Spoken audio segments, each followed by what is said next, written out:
Thank you for tuning in to the Patricia Show. My name is Patricia. Please press like and subscribe and share this audio with someone who you may think need it. I want to talk to you about relationships.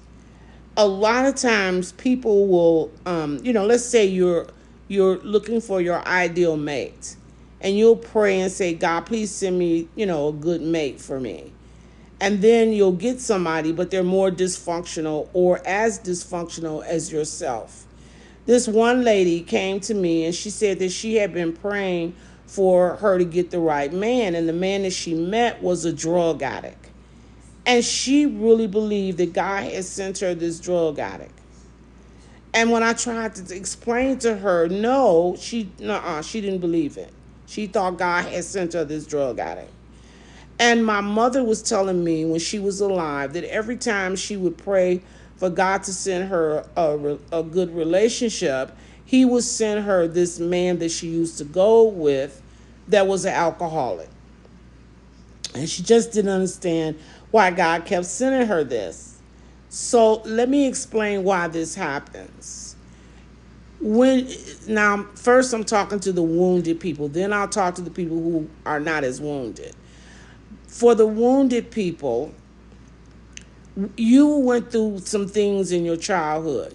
You might have had a house in your home. It might have been abuse. You might have felt that you weren't loved. You might have felt alone. Whatever those wounds were that you grew up with, you still have those wounds. So when you pray for God to send you a man, he's going to send you someone with the same wounds as you. Basically, he's sending you somebody who's working on the same issues that you're working on. Okay? The way God has created us is like in your personal relationships, God has put a mirror there and said, whatever man or woman that you attract in your life, you're going to be working on the same issues as them. Not only that, but the issues that you have not resolved with your parents will also be in your mate. Isn't that something? So you have your own dysfunctional issues in your mate. And then whatever issues you and your mother had or you and your father had will also be mirrored in that mate. So you think that when you ask God to send you a mate, you're thinking you're going to get this nice, kind, gentle person. If you're nice, kind, and gentle, you'll get that. If you have issues, you're going to get a person with issues too. So now the people who are very grounded, or the people who, let's say their self-esteem is higher and they don't have as much issues, they felt loved as a child, they're going to attract to them someone just like them, but equals a more which equals a more loving relationship or more stable relationship. So I know you might have seen someone and you say, gosh, she always meet really good men, and she have really good relationships. That's because she's not working on as much dysfunctional issues as you are. So you attract to you what you are. That is the bottom line.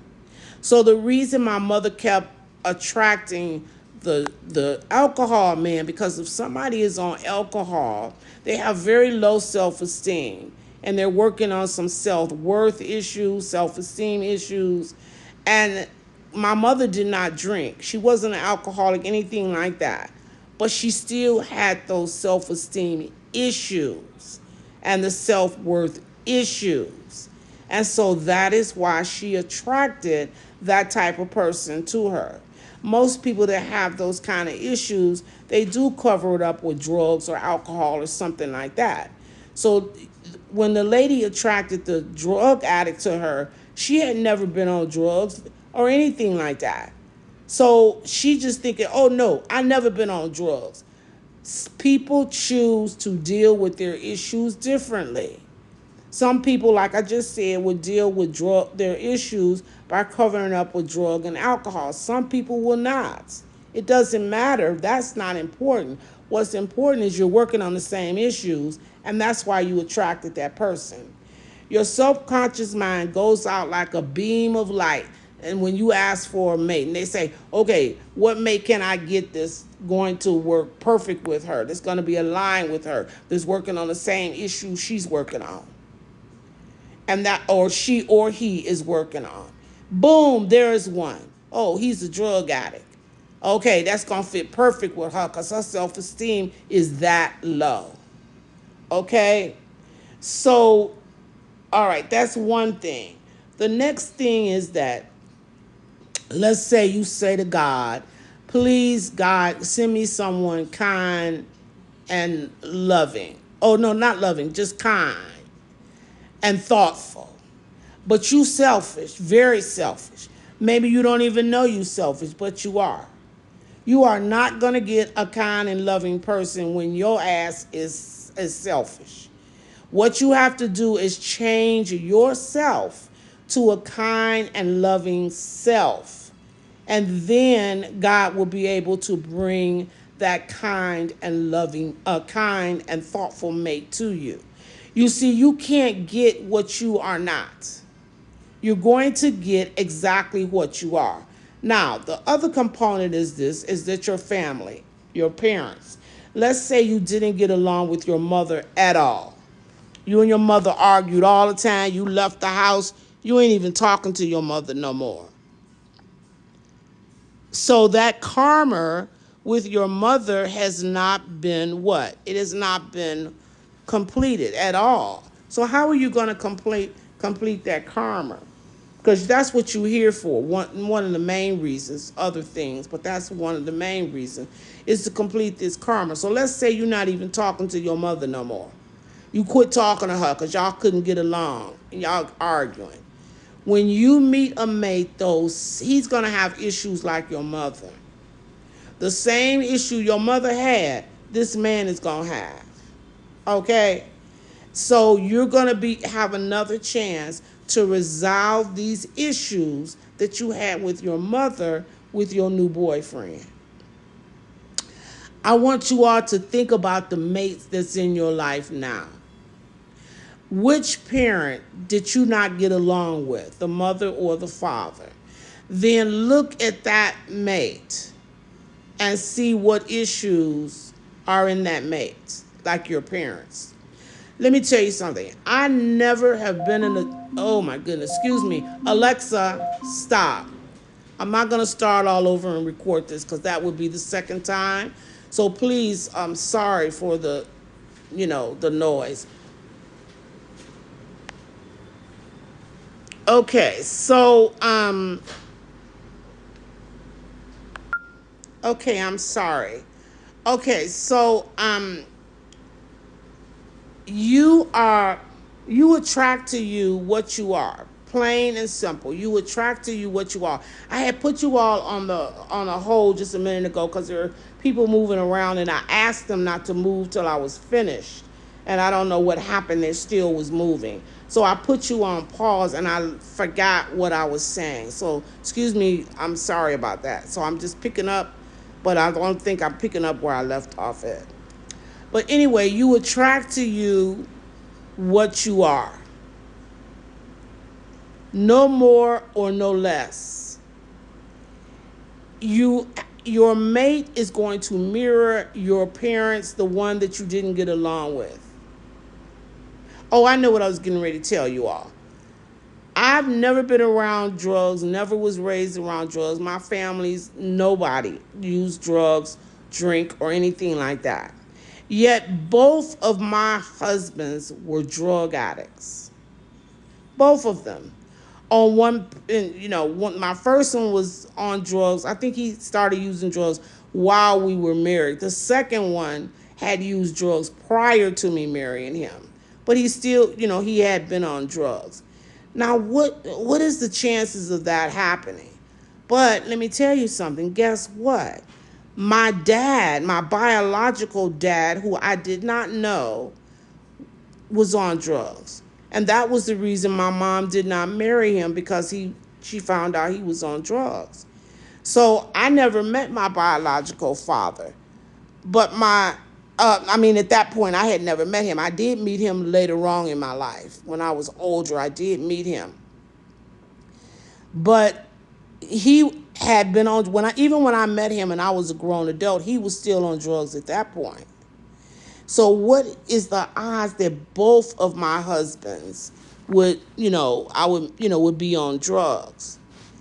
And so I knew when I learned this, what I'm telling you about, you draw to you what you are, I knew that whatever the unresolved issues were with my biological father, which I didn't even know because I didn't know him, they were in my mate. Both of the mates, both of the men that I married, these unresolved issues were in them. Now, after I had completed that lesson or learned from that karma or whatever it is I was supposed to resolve with my dad, after I had resolved that, I didn't get married again, but the third, I was in a very serious relationship for 7 years. He wasn't on drugs at all. So I knew that I had then completed that lesson of karma with my biological dad, because the third boyfriend, we still was very close, was not on drugs at all, didn't use it, go near it or nothing. So isn't that funny? It's things that happen in our lives and we don't even know why it's happening. But when we ask God to show us why this is happening, he does show us. And then it all makes sense. Because it just all makes sense. So I hope that you all got something out of this. Because I hear people all the time praying to God for a man or praying to God for a woman. Well, I don't really hear too many men praying to God for a woman, but women, I do. Well, I do know some men that'll pray that God send them the right woman, for the most time, it's mostly the women that be praying for God to send them somebody or trying to manifest a good relationship, and then they don't understand why they don't manifest a good relationship. I hear this over and over and over. So this is how you resolve this. Number one, if you want a special quality in a mate, make sure that you pray for God to give you that special quality that you're praying for, and you work on it to get that. So in other words, if you want a man who is thoughtful, make sure you are thoughtful. If you want a man that's loving, make sure you're loving. If you want a man that's kind, make sure you're kind. The other thing is that, that's one resolve. The other thing is that don't be so argumentative with your mate. You are trying to resolve these issues. So if you have an issue, let's say, in your mate that is projecting like your mother, the reason you're not talking to your mother because y'all used to argue all the time, you're going to have the same thing with your mate. So you don't want to keep arguing with your mate. You want to try to resolve these karmas. Because let me tell you, if you do not resolve the karma, you're only going to meet another mate that's worse than the one you had before. Either he'll be the same, and then the next time they'll be worse, but usually they get worse and worse and worse. You're not going to meet the great guy or the great woman until you resolve these issues. So whatever it is about your mate that you do not like, or you see your mom or your dad in it, approach it with love. Don't approach it with resistance. Approach it with love. No matter how much it gets on your nerves, approach it with love. And you'll be through with that karma quickly. That's how you approach any karma. Approach it with love. Thanks so much for tuning in to the Patricia Show. My name is Patricia. Have a good week.